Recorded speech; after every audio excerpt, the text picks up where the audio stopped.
Notamos el hecho de que al repetir Eva el mandamiento de Dios con respecto al árbol de la ciencia del bien y del mal, añadió las palabras ni le tocaréis, las cuales no fueron pronunciadas por Dios cuando dio el mandamiento original. Hoy comenzaremos nuestro estudio considerando el hecho de que la serpiente niega la palabra de Dios. En los versículos 4 y 5 de este capítulo 3 de Génesis leemos: Entonces la serpiente dijo a la mujer: No moriréis, sino que sabe Dios que el día que comáis de él, serán abiertos vuestros ojos y seréis como Dios, sabiendo el bien y el mal. Quisiéramos cambiar un poco la fraseología para aclarar esto un poco más. En vez de las palabras no moriréis, él dijo ciertamente no moriréis.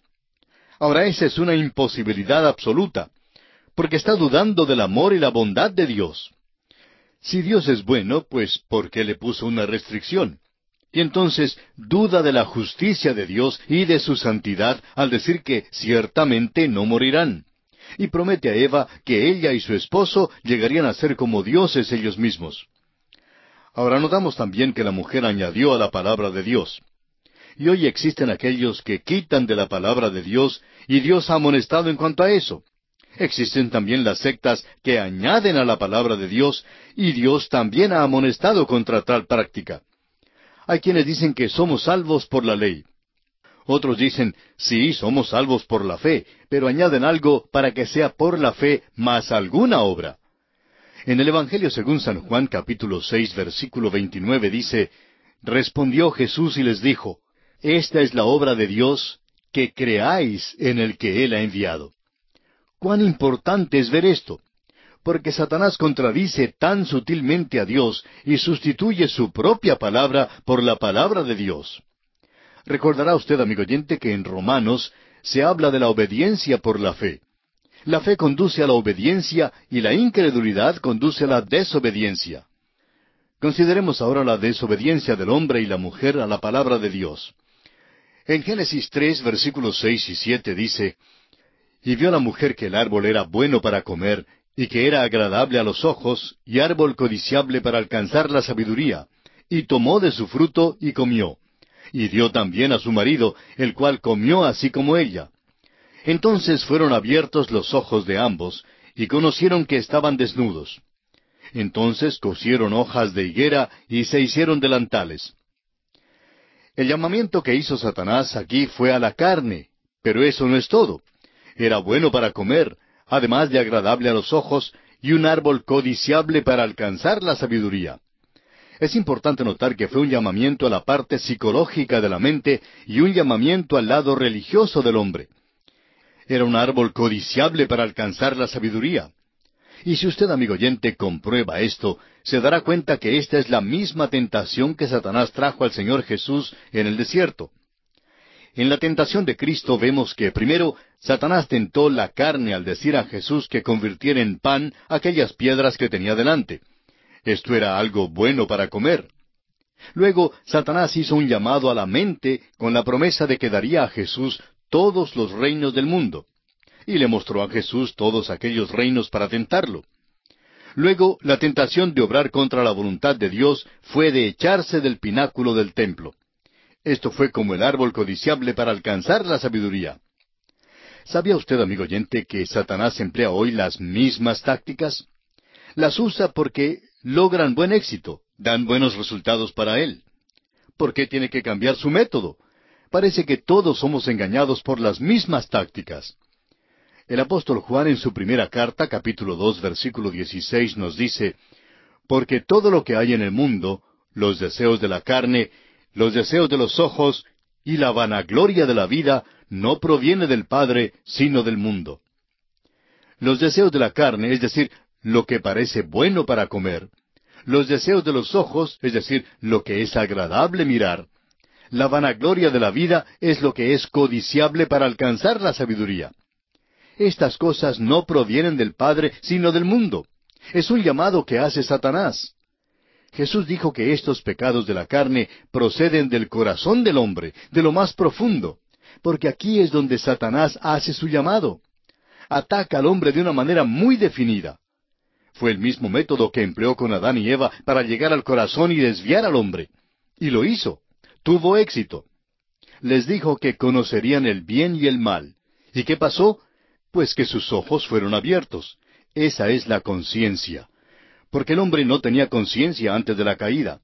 Era inocente, y la inocencia desconoce la maldad. Pero ahora cada uno de nosotros tenemos un acusador que vive dentro de nosotros. Los psicólogos dicen que todos tenemos lo que ellos llaman un complejo de culpa. Un destacado psicólogo cristiano dijo en cierta ocasión que el complejo de culpa es una parte del hombre tanto como lo es su brazo derecho, y que no se puede quitar el complejo de culpa por medios psicológicos, de la misma manera que no se puede quitar el brazo a menos que sea amputándolo. Notamos ahora que nos dice este pasaje que conocieron que estaban desnudos. Aquellas hojas de higuera que ellos tomaron les encubrió, pero no les cubrió de veras. No confesaron su pecado y culpa, sino que simplemente trataron de encubrir su pecado. Notemos ahora que Dios desea la comunión con el hombre. Los versículos 8 y 9 de este capítulo 3 dicen, «Y oyeron la voz de Jehová Dios que se paseaba en el huerto al aire del día. Y el hombre y su mujer se escondieron de la presencia de Jehová Dios entre los árboles del huerto. Mas Jehová Dios llamó al hombre y le dijo, ¿Dónde estás tú?» ¿Se ha fijado usted, amigo oyente, que el árbol que se menciona aquí específicamente es la higuera? Se nos dice que ellos cosieron hojas de higuera. Y a propósito, el árbol de la ciencia del bien y del mal no fue manzano, como dicen algunos. No sabemos qué clase de árbol fue, pero cosieron hojas de higuera. No estaban listos para admitir su condición perdida. Y esa es precisamente la condición del hombre en nuestros días en lo que respecta a su religión. Lleva a cabo los ejercicios y rituales y se hace miembro de la iglesia y llega a ser muy religioso. Pero, ¿ha notado usted que Cristo maldijo la higuera? Eso es muy interesante. Y a propósito, Él denunció la religión inmediatamente después de eso. Y la denunció con todo su ser. Y es que en esta tentación, Satanás quería interponerse entre Dios y el alma del hombre. En otras palabras, quiso destetar al hombre de Dios. Quiso ganar al hombre para él mismo, y él mismo quiso convertir al hombre en un Dios. Las tentaciones de la carne que nos llaman tanto la atención no le habrían llamado la atención a Adán. No fue tentado a robar, ni a mentir, ni a codiciar, sino a dudar de Dios. Sin embargo, al seguir nuestro estudio, nos damos cuenta que el dudar de Dios es el problema básico. ¿Cuál fue la dificultad que tenía el joven rico cuando llegó a hablar con Jesús? No creyó. En la parábola del sembrador, la semilla no cayó en buena tierra. La cizaña que se menciona en otra parábola es el producto de la incredulidad. Satanás siempre siembra esta duda en cuanto a la palabra de Dios y todavía lo hace en nuestros días. ¿Cuál es el método que emplea Satanás para conseguir que dudemos de Dios? Primero, Adán y Eva vieron que era bueno para comer, y luego que era agradable al ojo y que era codiciable. Satanás obra desde afuera hacia adentro, del exterior hacia el interior. Dios siempre comienza con el corazón del hombre. ¿Se ha dado usted cuenta de eso, amigo oyente? La religión es algo que se puede frotar al exterior, pero Dios no comienza con la religión. Y es necesario que hagamos una distinción aquí. El cristianismo no es una religión. El cristianismo es Cristo mismo. Hay muchas religiones, pero el Señor Jesús llegó al fondo del problema. Él dijo, «Os es necesario nacer de nuevo». Cuando Él habló con los fariseos, que eran muy religiosos en lo exterior, les dijo que limpiaran lo de afuera del plato. Les dijo que eran como el mausoleo, bello desde afuera con el mármol y flores, pero lleno de los huesos de muertos por dentro. ¡Qué ilustración! Notamos también en este pasaje que dice que los ojos de ellos fueron abiertos. Esa es la conciencia. Conocieron que estaban desnudos. En realidad, amigo oyente, las hojas de higuera no son una nueva moda.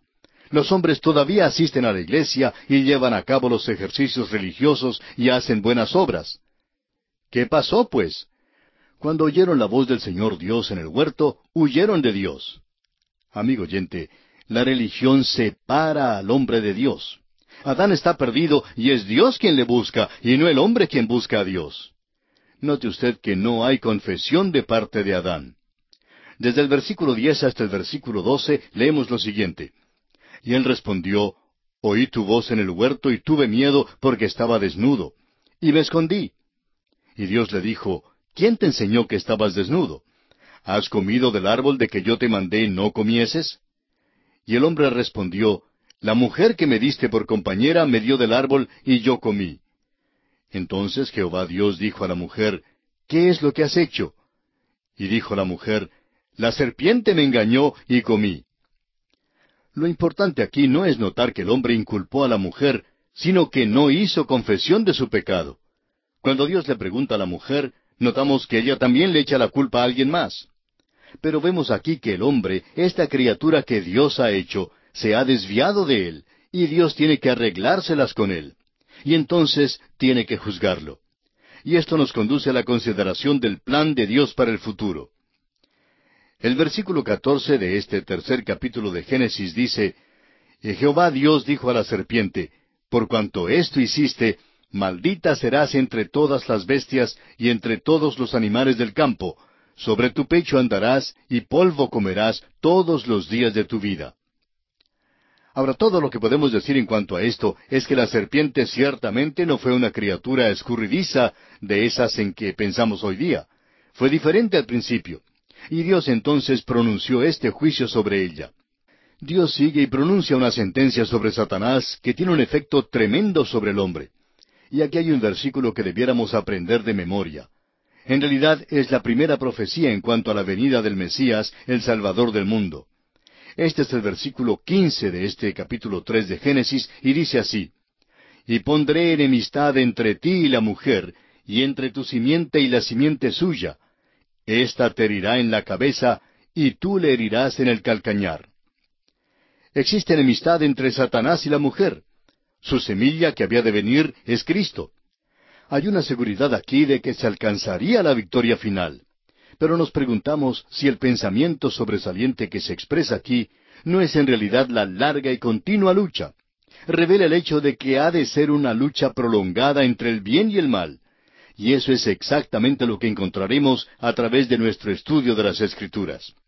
Por ejemplo, el Señor Jesús, en su día, hablaba de esta misma lucha que todavía continúa.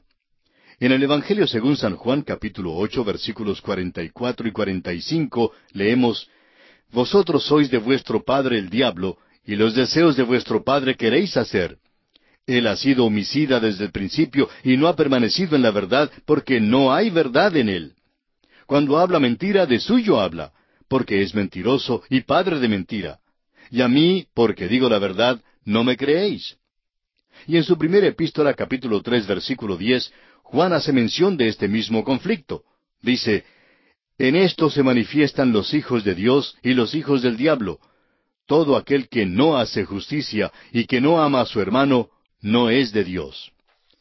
Encontramos pues aquí ante nosotros el hecho de que hay un conflicto, una lucha, dos semillas en el mundo.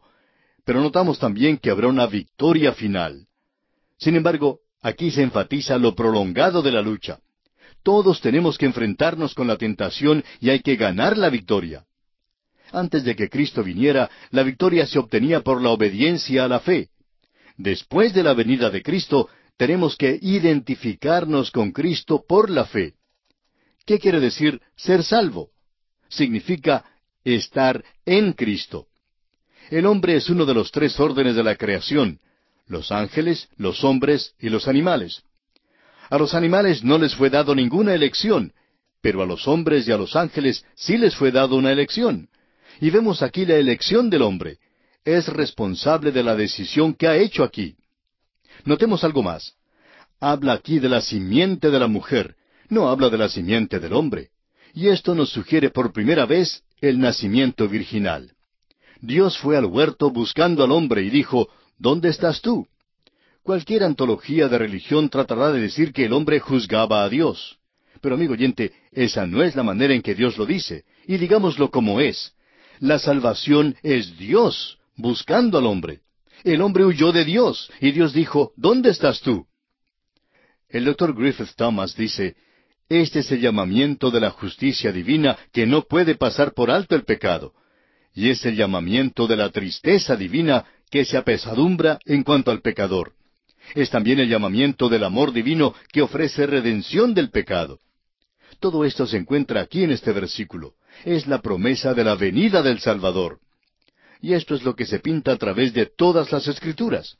El apóstol Pablo escribió en su carta a los Romanos capítulo 3 versículo 11, «No hay quien busque a Dios». El Señor Jesús dijo, según el Evangelio de Juan capítulo 15 versículo 16, «No me elegisteis vosotros a mí, sino que yo os elegí a vosotros». Y nosotros podemos declarar con Juan en su epístola que le amamos a Él porque Él nos amó primero. Dios busca al hombre y le ofrece la salvación, pero ha de acontecer una larga lucha y continua, y creemos que este punto es muy claro. Es pues necesario que todo hombre haga su propia decisión. Ahora el versículo 16 del capítulo 3 de Génesis nos dice, «A la mujer dijo, multiplicaré en gran manera los dolores en tus preñeces, con dolor darás a luz los hijos, y tu deseo será para tu marido, y él se enseñoreará de ti». Notamos aquí la sentencia de la mujer. No puede dar a luz sin sufrir dolor alguno. ¿No es extraño que esto sea verdad? La misma cosa que trae alegría a la vida y que perpetúa la familia humana ha de venir por medio del dolor. Así es la vida, y el hombre tiene que aprender esto. Veremos en el próximo capítulo que no lo aprendió tan rápidamente como debió haberlo aprendido. Ahora los versículos 17 al 19 del capítulo 3 de Génesis dicen, «Y al hombre dijo, por cuanto obedeciste a la voz de tu mujer, y comiste del árbol que te mandé diciendo, no comerás de él, maldita será la tierra por tu causa, con dolor comerás de ella todos los días de tu vida. Espinos y cardos te producirá, y comerás plantas del campo. Con el sudor de tu rostro comerás el pan hasta que vuelvas a la tierra, porque de ella fuiste tomado, pues polvo eres, y al polvo volverás». Esta es la sentencia del hombre. La sentencia es la muerte. No resultó de inmediato en la muerte física. Pero, ¿qué es la muerte? La muerte física es la separación de la persona. El espíritu y el alma se separan del cuerpo. En Eclesiastés capítulo 12, versículo 7 leemos, «Y el polvo vuelva a la tierra como era, y el espíritu vuelva a Dios que lo dio». El hombre ha de ser responsable ante Dios si se salva o se pierde. Deberá responder a Dios. La muerte es la separación. El apóstol Pablo escribió a los efesios que habían estado muertos en pecado. No estaban muertos en un sentido físico, sino muertos espiritualmente, es decir, separados de Dios. En la parábola maravillosa del Hijo Pródigo, que nuestro Señor Jesucristo contó acerca del hijo menor que se alejó de su padre, notamos que cuando regresó el hijo menor, el padre dijo al hijo mayor, «Porque este mi hijo muerto era, y ha revivido». ¿Muerto? El hijo menor no estaba muerto físicamente, pero había estado separado del Padre, y estar separado del Padre significa exactamente eso, muerto. Sí, estaba muerto. Recordemos también las palabras de Jesús a Marta y María, hermanas de Lázaro. Le dijo Jesús,